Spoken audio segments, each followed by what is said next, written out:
Have you guys seen the short that Disney made in order to celebrate their 100-year anniversary? It's actually quite wholesome. It has Mickey Mouse coming across a painting of the man himself, his creator. And Mickey looks towards the painting with adoration and respect. He takes his hat away, has a nice monologue, and then he leaves. And I wonder, why is that wholesome? Why is the statue that Disney has with Walt and Mickey, why is that wholesome as well? And the answer is because, first of all, you acknowledge those who came before. You're acknowledging the fact that their work is helping you put food on the table. And it shows respect of the people who managed to build something. And it's also kind of like a promise, in a way, that our lives can have meaning even after we're dead. Not a lot of people get to become a legend like Walt Disney. Not a lot of people get to create something so that even after they're dead, people still have statues with them, and people still say their name with joy. And it makes life a little better. It makes you think that, sure, maybe you're not going to have a statue like Disney does, but maybe like the people that will come after us will remember something that we did. It can basically be summed up as respect for the ancestor. Reminding the good things that those before us did, the struggles that they endured, so that we can have a better life. And it's the idea of carrying the torch as well, so that we too can do our best in order to provide our children good lives. But unfortunately, you have this rotten ideology. You have like this despicable way of thinking that everything that came before us is wrong, and we need to revolutionize everything. We need to completely reinvent society. And everyone that came before us, besides Karl Marx, is a horrible person. And what I mean by this is that if you think about it, Walt Disney would never be hired at Disney Company today. Like, it just flat out wouldn't happen for so many reasons. Like, first of all, the ideology that goes with HR right now is that there's too many white people in entertainment.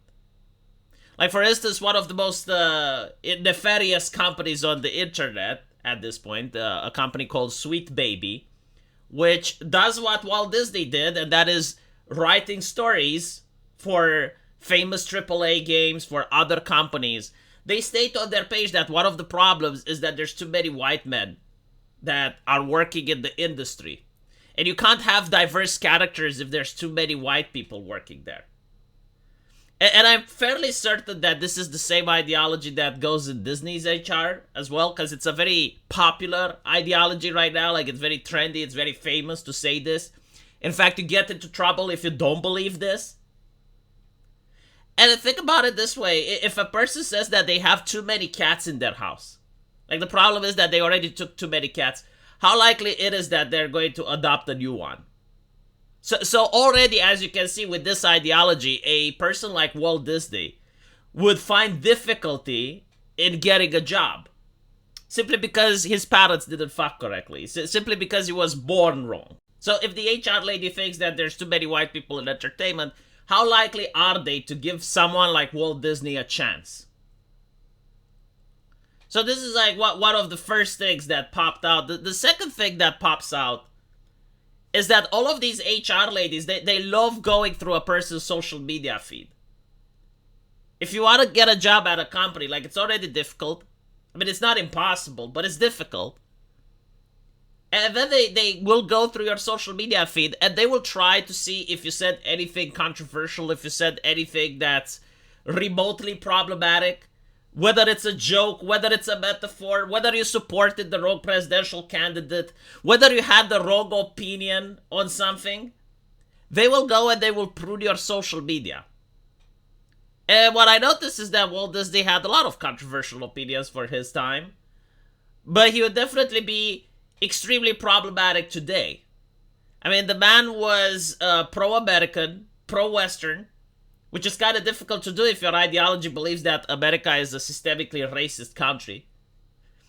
But on top of that, he was pro-nuclear family.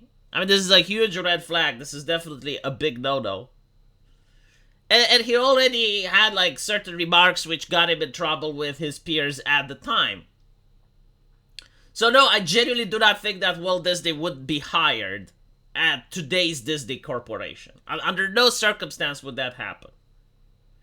I mean, take into account that despite the fact they claim that they want to empower women and that they want to make more movies that represent women, they fired Gina Carano over a social media post. Like, these individuals were upset that Gina Carano didn't like it, that she was starting to live in a two-tier system during the pandemic. Like, people who weren't vaccinated were being discriminated. You had to get out of your house and show QR code to your waiter to be able to sit down at a McDonald's. Like, that was fucking ridiculous. When you think about it today, when you think about the moral panic that existed, it's difficult to believe that people put up with it. And yet, a couple of individuals like Gina Carano said, well, you know, this actually does look a little bit like the start of Nazi Germany. She didn't say it's like, it is like that. No, she said it's a little bit like the start. You know, asking papers wherever you go, treating the citizens differently. And that apparently got her fired from Disney. Meanwhile, Rachel Ziegler, who belittles, bemoans the fans, disrespects the classic fairy tale, because this is like the reason that most people stopped liking her, is that she says that Snow White is too outdated.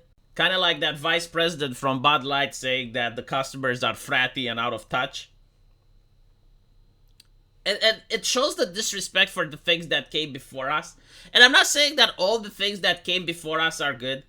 But at the same time, it's not okay to have individuals who think that everything that came before us is evil.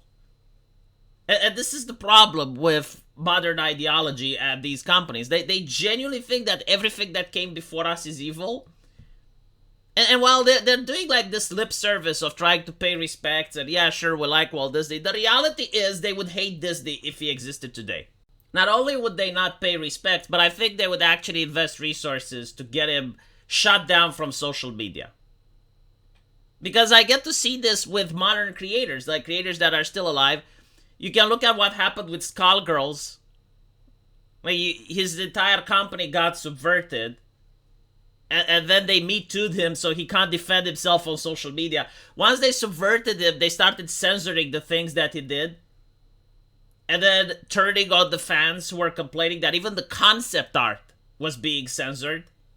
Thinking that they know better than the original creator, disrespecting him and his fan base. It's what these people are doing. You know, it's the definition of a tourist. Like, a lot of people are asking, like, what is a tourist? It's like someone that wants to change the fandom. And I'm like, no, that there's ways to change something that are positive, and there's ways to destroy something. Like changing the fandom. It's like, imagine you're going to a forum where people play Heroes of Might and Magic. And you're basically saying, you know, maybe we should ban Conflux because it's a castle that's too OP. And it's not fun to play against it. Like, it's, you know, when you play with it, it's too easy. When you play against it, it's too difficult. Let's just, like, not play with Conflux. Let's have that rule. Like, that is a way to change something, which is understandable. Like it makes sense. But a tourist doesn't do that. A tourist would go into that forum and then would demand that certain people be outright banned because he looked on their social media feed and they're bad people. Then he would demand that the Archangel from Castle be made black, and anyone that complains should also be banned. They would go on Twitter and start mocking and belittling fans who do not like this change. They would then demand that the Naga be removed because it's hypersexualized and they don't like that. Like, more women will go to play Heroes of Might and Magic if the Naga was removed. Like, those are the types of changes that the tourist makes. They're not changes that are designed for people to enjoy the game more. No, they're changes that distract from the game. Now, no one is talking about the game. People are talking about immigration, and they're talking about Donald Trump and other shit.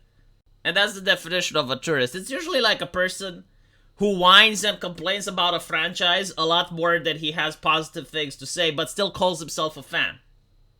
Like, they will never say what exactly they like about Heroes of Might and Magic, but they will have like 100 things to say about why they hate it. It's because it's filled with racismus, sexismus, misogynismus, transmophobismus. And all you have to do is to put them in charge or their friends as consultants, pay them a lot of money, and they will fix it for you. Unfortunately, they will fix it so fucking good that no one wants to play it. Let me know what you guys think, though, and as usual, I will see you in the comment section. Take care.